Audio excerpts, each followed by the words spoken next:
time for One Man's Family now, and then it'll be time for the Quiz Kids. A full hour of entertainment. One Man's Family, then the Quiz Kids. One Man's Family, brought to you by Miles Laboratories, makers of Alka-Seltzer and many other fine pharmaceutical products for nearly 3/4 of a century.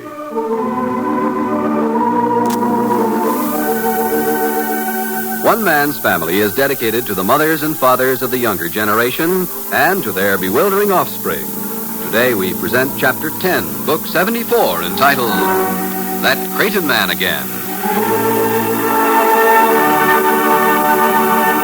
And now, may we present Mr. Sidney Stroats, Vice President of the National Broadcasting Company. Mr. Stroats.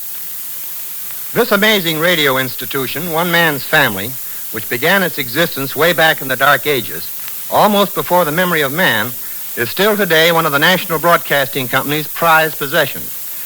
Naturally, it is prized so highly by NBC because it is prized so highly by the American family audience. For more than 18 years, you have heard the family a half hour once a week. And all these years, you people have been writing us, why can't we have more of One Man's Family? Well, it is my pleasure to tell you that that time has now come. Beginning tomorrow evening, One Man's Family will be heard 5 nights a week, Monday through Friday. The National Broadcasting Company is delighted to join with the Miles Laboratories to make the Barber family available every weeknight. And at this time, I would like to congratulate Carlton E. Morse and the cast and production staff of One Man's Family on this new expanded adventure, and wish for them and Miles Laboratories and NBC another 18 years of good, honest, clean, healthy, down-to-earth family drama. Thank you and good luck.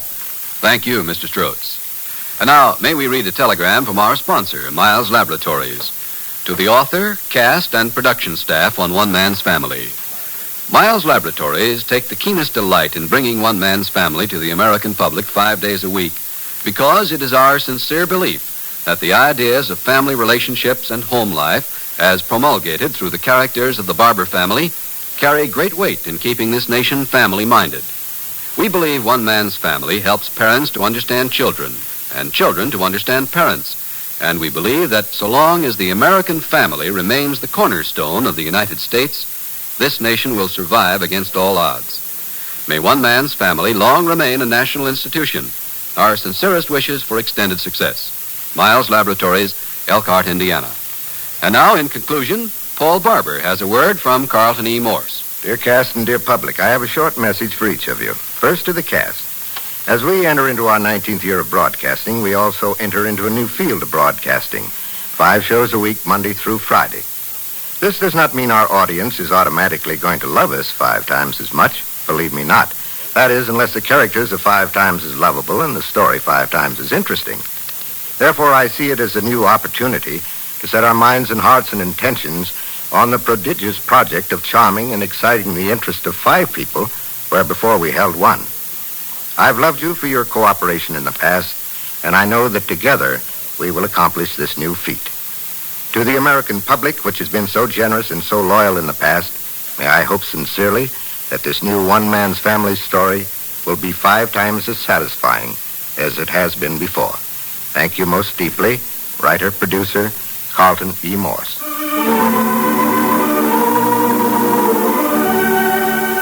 On this pleasant Sunday afternoon in Seacliff, San Francisco, Cliff Barber, reading the Sunday papers on the upper terrace at the Barber family home, has just hailed his brother Jack, who now comes thoughtfully through the hedge. What's the matter over at your house? Huh? Kind of quiet over there this afternoon. 3 of the girls went to a birthday party. They'll be home pretty soon. Betty just went to get them. Something got you down, fella? No, I've been trying to figure something out. It's Wilma Burton's birthday. You know, a little girl, 2 houses down from Frome's. Yeah? She invited Sharon Ann and Mary Lou and Janie, all 3 of them. That was nice of her. Oh, sure, great. I bought 3 presents yesterday. You mean presents for Wilma? Yeah, 3 of them. Oh, not much, just little stuff. But 3 of them, Cliff. They each had to take a present.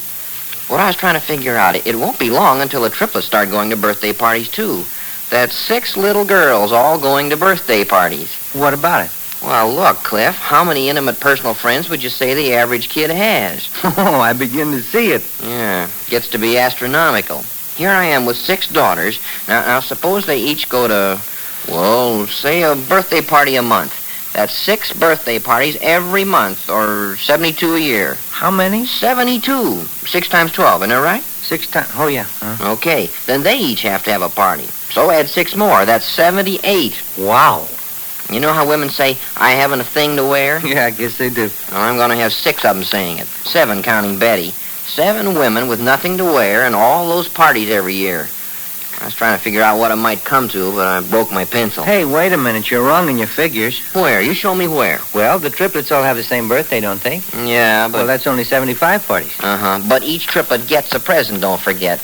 I've got to buy at least 78 presents a year any way you figure it.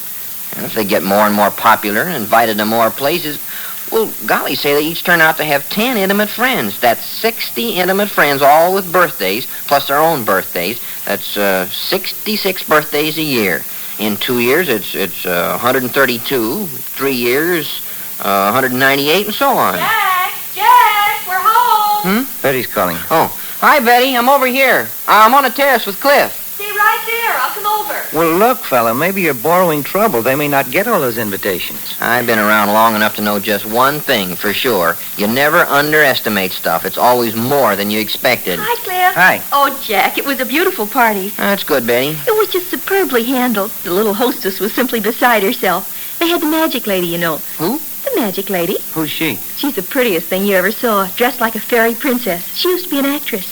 She ran the whole party, gave out favors and helped them play games, and finally put on a magic show. She had a real live rabbit. What do you know? The kids were just as good as they could be. Favors, did you say? Yeah, they had toy favors for each child to take home. Yeah? How many kids were there? About 30. 30 kids, all with favors. How much does the magic lady charge, Betty? Yeah. Oh, she doesn't bring the favors. The parents buy those. But what does the magic lady charge? Only $15. Imagine, she came before noon and helped with the luncheon and then just took over the party. I've got her card. Hey, Jack, let's have her next time we have a party. Oh, hold on a minute. Betty, look. When you do a thing like that, you have to multiply it, see? It isn't once we do a thing, it's 6 times. No, only 4, because the triplets have the same birthday. 4 times 15. Okay, that's $60 right there.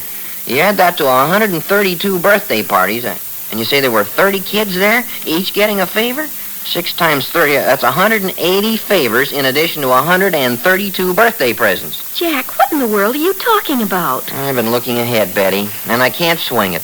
If I got to be Chief Justice of the Supreme Court, I couldn't swing it. I don't know what you're saying, Jack. From now on, we're just going to have family birthday parties. That's 4 a year. If we keep it down to just 4 parties a year, and I work hard, I may be able to send 6 little girls to college when the time comes. Hey, Cliff, let me have your pencil.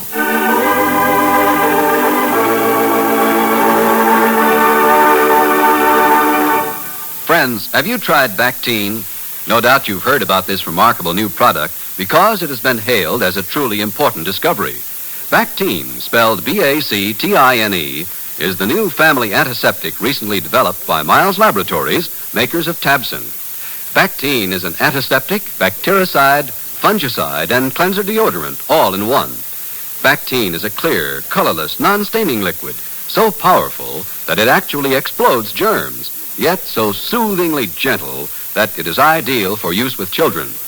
You'll use Bactine as first aid for scratches, cuts, insect bites, sunburn, and heat rash. You'll find Bactine excellent for cleaning and disinfecting your hands when you're fixing baby's formula or caring for the sick, because Bactine makes hands surgically clean.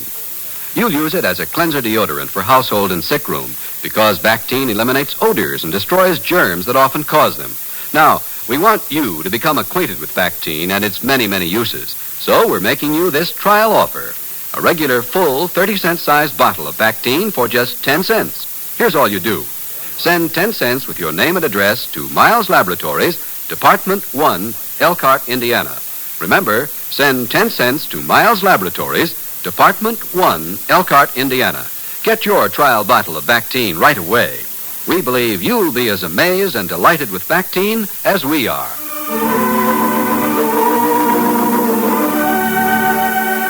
Henry and Fanny Barber, walking on this same Sunday afternoon, have reached a point 3 blocks down and 2 blocks over, the home of Hazel Barber Murray, where Hazel greets them at the door.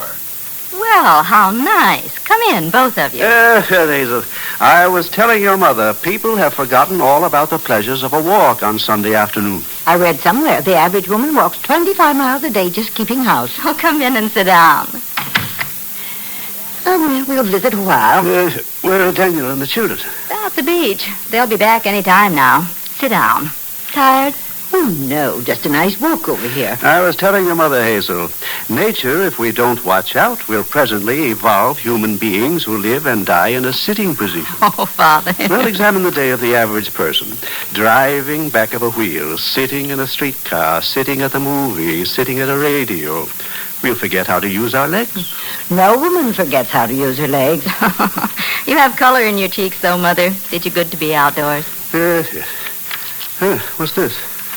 High school curriculum, eh, Margaret? Uh-huh. Quite a list here. Algebra, orientation, physical education, English, study hall, lunch period, girls' activities. Where is the history? Well, she doesn't start that until the following year. Now, Henry, don't find fault with the high school system. They know what they're doing. One may hope so. Every day you hear how they can't spell, write, add, and they're non-readers. Yes. Progressive education. And none of the children knows anything. Henry, if you get started on that, I'm going to walk home alone. Yes. Oh, Mother. Remember his New Year's resolution, Hazel? He wasn't going to fuss. He forgot about it the middle of January. Dan's been fussing too lately, Mother. It's the nature of the beast. They just like to hear themselves talk. What's Daniel's trouble? Oh, a parents' meeting at the high school. Mr. Wiggum, the principal, made an excellent speech, but Dan disagreed with it. Yes, I'd probably disagree with it myself. What did he say? Oh, the parents of high school children soon discovered to their sorrow that their children were ashamed of them. He advised facing the situation and accepting it with a sense of humor. Ashamed of their parents. What are things coming to? Now, Henry, let Hazel finish. Well, that's about all. But it was very enlightening and brought back memories.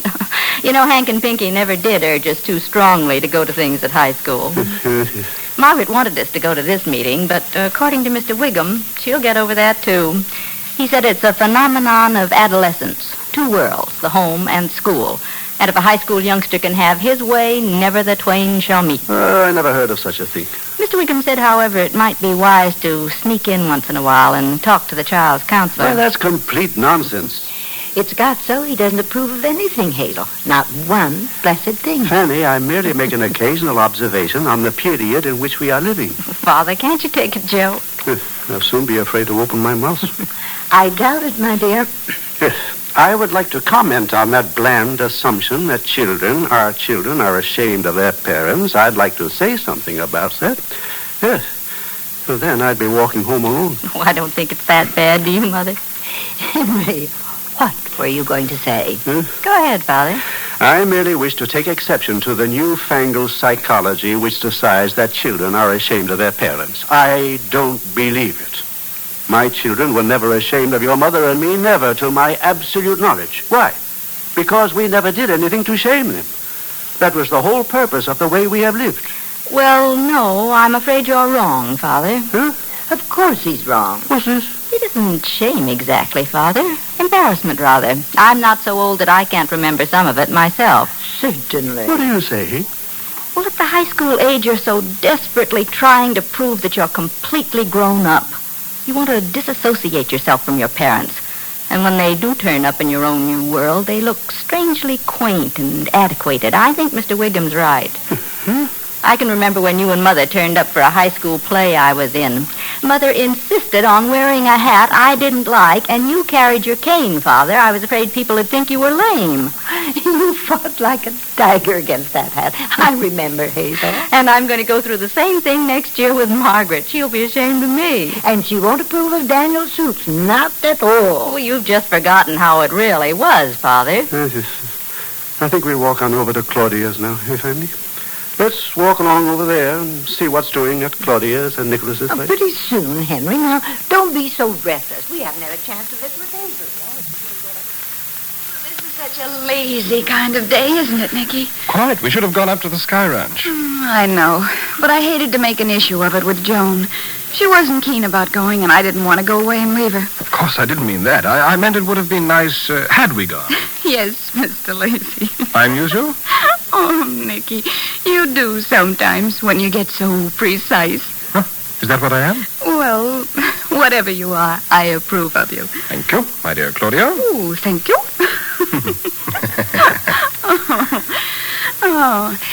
School will soon be over, and then I'm sure Joan will be as anxious as we are to get up to the Sky Ranch.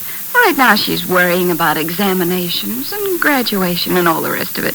I say, do you suppose that's what's made her so quiet of late? She seems rather subdued to me.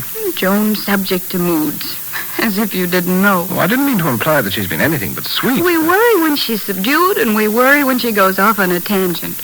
I guess parents just can't win. Well, I must say, in all honesty, that I feel a bit more secure about her since the Joseph Creighton phase has faded into the background.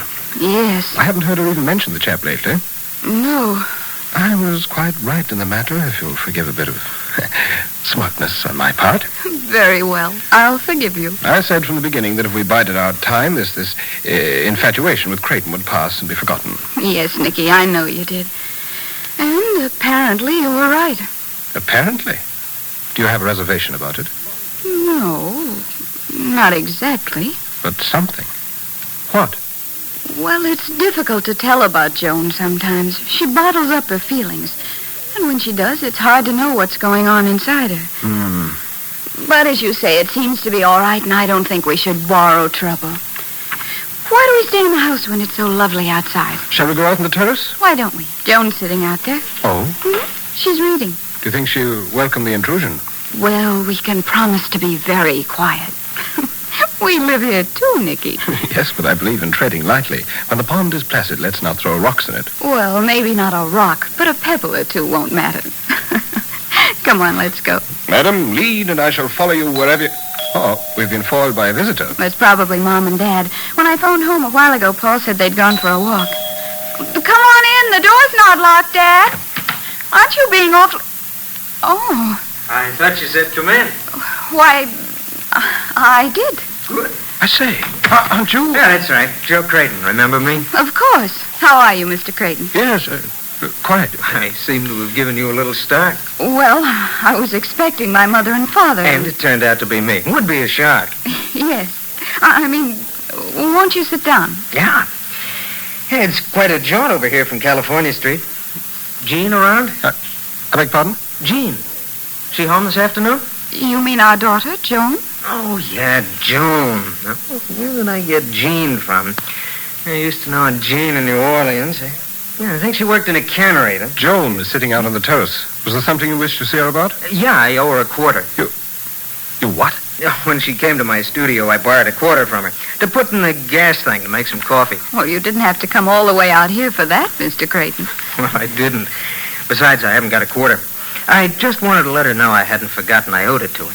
I keep track of my creditors. I get around to them sometime or other. A year, 2 years. Depends on how painting is going. What are you painting now? Nothing. That's why I'm here. You got a back fence you want painted? What you called for, then, is to see about doing Joan's portrait, is that it? Well, you could talk me into it. My finances being what they are. Of course, I'd much rather do your wife here. Now, I could do something with her, I think. But you never can tell what'll come out on the canvas. Yes, it must be hard. Oh, no, isn't that.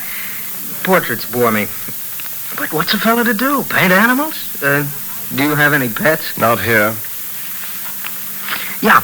Well, I was going to say that since I'm willing to sell my so-called talent down the river, I might as well go whole hog by painting a cat or a dog. And probably louse it up, though. You have to have a certain genius to do corny stuff. If I could do that, I'd paint covers for magazines or pretty dead fish on a plate. Excuse me for laughing, but I think you're very amusing. Oh, the sentiment doesn't seem to be shared by the gentlemen of the house, however. I seem to be persona non grata as far as you're concerned, eh, Mr. Lacey? Yeah, that's right. My proposition doesn't meet with your approval? Well, I'm not at all sure just what your proposition is. Well, simple enough. I'm looking for a job painting something around here. Yeah, quite. But if you recall, when we were first interested in having Joan's portrait done for her 18th birthday... Some weeks ago. Exactly. When you made your first visit here. Following that, we became quite concerned over Joan's conduct. You mean you worried about her coming to see me down in my studio? Oh, no, not really, Mr. Creighton. Joan told us quite frankly what took place. In fact, her pride was severely hurt. She said you practically threw her out. Not that we'd have had you act in any other way. I'm grateful that you didn't make her welcome. The fact that you behaved like a gentleman, shall we say. Yeah, let's say that. Only it'd be wrong.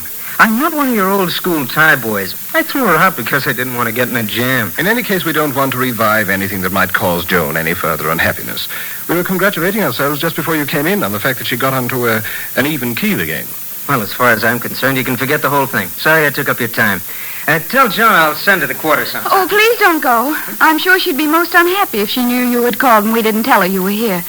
Nicky. Yes, madam? Please call Joan. I think we should hear what she has to say before we tell Mr. Creighton anything too definite.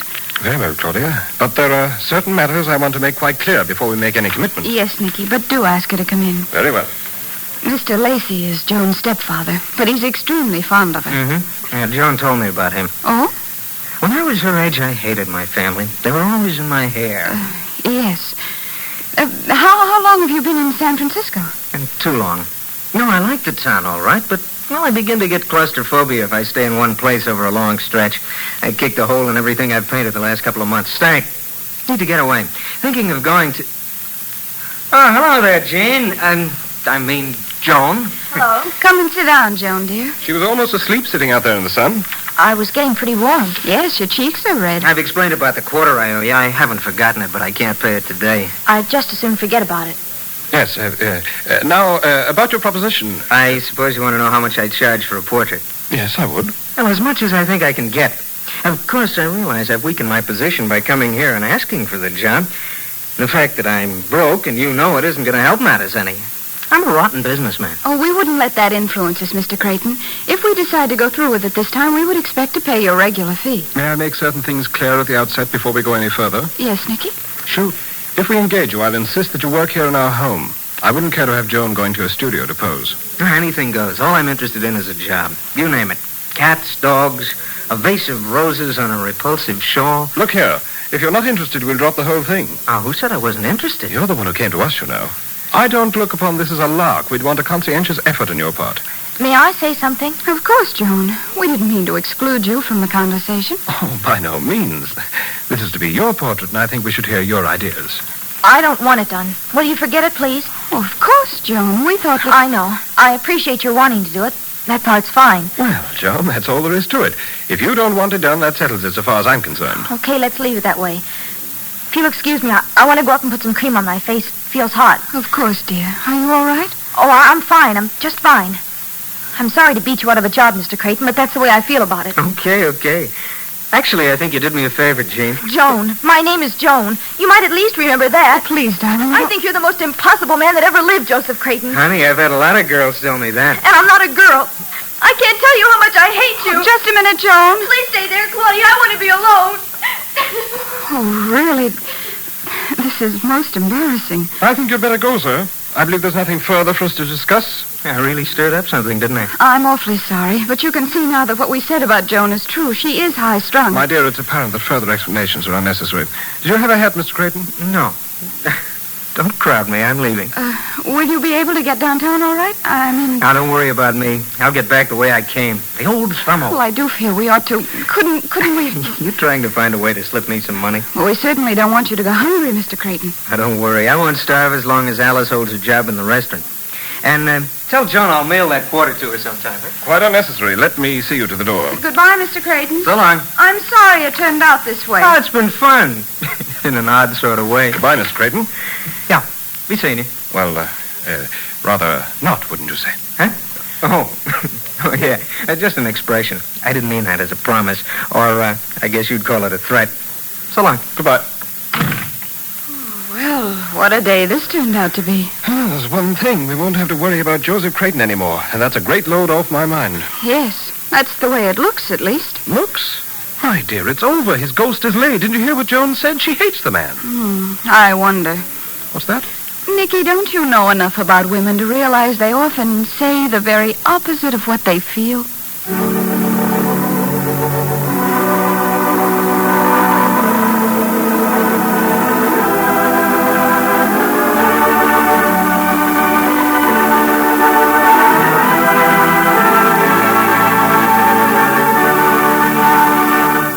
blocks down and 2 blocks over at the Murray home, Hazel's son Hank, who plans to become a doctor, has just come home from school. His stepfather Dan is in the living room. Hi, Dan. Oh, hello, son. Well, Hank, how was the chocolate soda? Huh? How'd you know I had a soda? Power of observation, my boy. I see you have a package from Jameson's drugstore. I know a hungry boy on his way home from school does not stop in Jameson's drugstore without pausing for refreshment. Right? Pretty good, Dan. Okay, Hawkshaw, if you're so good, tell me what's in the package. I'll give you a clue. It's a present from Mom. It gurgles. Cologne? Nah, you're ice cold. It's a bottle of Bactine. Bactine? Yeah. This morning after gym class, the coach put some in the first aid cabinet, and he told us guys to be sure and use it if any of us caught athlete's foot. You know how you can get it around shower rooms? Yeah. So I thought Bactine would be a nice present for Mom. Yes, Hank, your mother will appreciate that. In case any of us are unfortunate enough. Oh, no, Dan. It's not just for athlete's foot. Gosh, Bactine is terrific for hundreds of things. It's first aid for cuts and burns and scratches and things, and it's good for sunburn and insect bites and poison ivy. All that? Yeah. Bactine's a new medical discovery, Dan. A real powerful antiseptic and germicide. You know what? This stuff is so great, doctors can use it to make their hands surgically clean. But, well, maybe it is a funny kind of present. No, you take my word for it, Hank. It's a wonderful present. Nothing will make your mother happier than to know her future MD is already looking after the family health. And believe me, Bactine can be a very important factor in family health. Bactine, spelled B-A-C-T-I-N-E, is a new family antiseptic that is truly sensational. Now, we want you to try Bactine. We want you to find out for yourself just how wonderful this new product is. Listen to this liberal trial offer. Send 10 cents with your name and address to Miles Laboratories, Department 1, Elkhart, Indiana, and you'll receive a full 30-cent bottle of Bactine. Once you've tried it, you'll discover that Bactine is a must on the family medicine shelf. So act today. Send for your trial bottle of Bactine. That's 10 cents with your name and address to Miles Laboratories, Department 1, Elkhart, Indiana.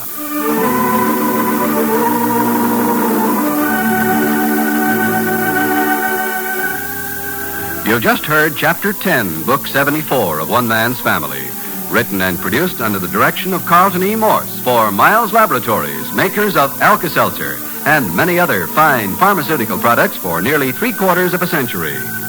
Starting tomorrow evening, you will hear One Man's Family daily, Monday through Friday. Listen tomorrow for the opening chapter of Book 75, The Book of Joan. Remember, One Man's Family daily, beginning tomorrow evening. Consult your paper for time and station.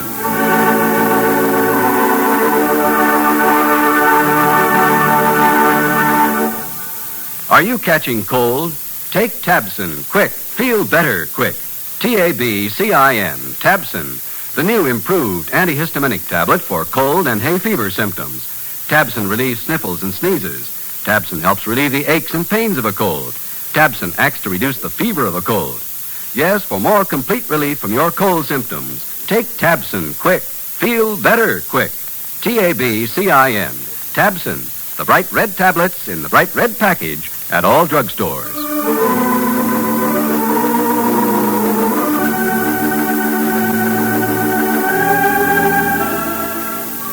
Listen here next week at this time for a new radio program, The Truitts.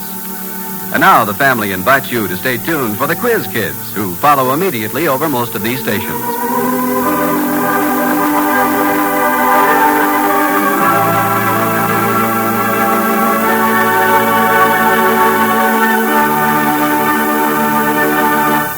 One Man's Family comes to you from California.